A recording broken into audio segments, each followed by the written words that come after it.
Malipot na panahon nakakakontribuir subuot tanganing daing gayong maglangkaw ang konsumo sa kuryente sa ibungkan mga pailaw ngunya na holiday season.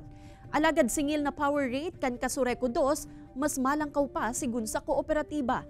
Uyan report ni Jessica Kalinog. Makalihisanaan todos Los Santos. Pigkabit naman kan 67 anyos na si Nanay Melanie ang mga Christmas light sa saindang residensya sa Flor de Lis, Milaor. Nadugangan man ang saindang mga dekoryenteng gamit, alagad ang bayadan sa kuryente mas nagbaba kumparar ka nakaaging mga bulan.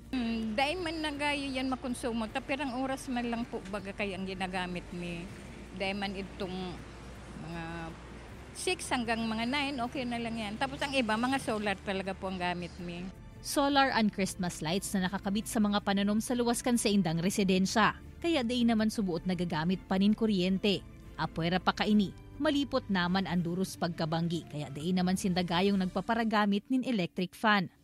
Sigun sa Kasureco 2, ang taon-taon na trend, tuyong Disyembre o last quarter kan taon, malipot naman ang panahon, urog na tuyong banggi.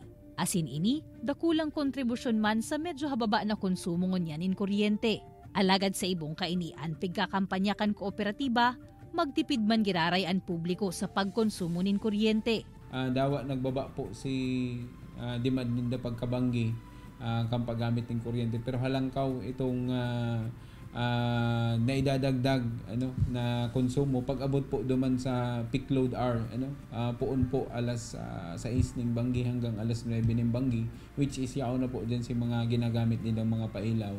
And sinasabayan pa ka itong mga Christmas party sa sinibaba pong selebrasyon.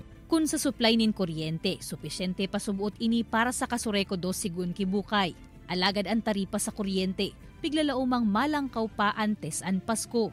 Actually ngunyan na si Mana, okay next week maluwas po si bagong taripa sa kuryente. Hopefully day po kita maglangkaw sa 10 pesos. Iyo po yung target ta. Day baling mamandinir ning nasa 9 pesos. Marurumduma na kanakaaging bulan, nasa 3 pesos na ang ipigmahal sa singil sa kuryente kan Kasureco 2. Alagad pigsyerto man ni Bukay na diay naliwat mabalik sa labing kamahal hasta 17 pesos ang taripa sa kuryente. Ninhuli naman ta secured na ngunyan ang mga kontrata. Urog na sa saindang bagong supplier. Kaibanan si Jovel Obiso, Jessica Kalinog, Balitang Bicolandia.